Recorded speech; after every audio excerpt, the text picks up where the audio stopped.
My name is Sierra Johnson, and I recently graduated from Garrett County High School. So when I first started high school, I was very interested in interior design. So I started taking a couple of courses at our vocational school for design and engineering.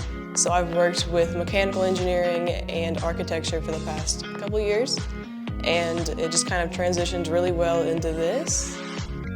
So Travis did a class visit, and then from there I reached out to him and I got started with the interview process, which took a little while because I waited until I graduated, and now I've been here for a couple days and I am starting my journey at Amteck.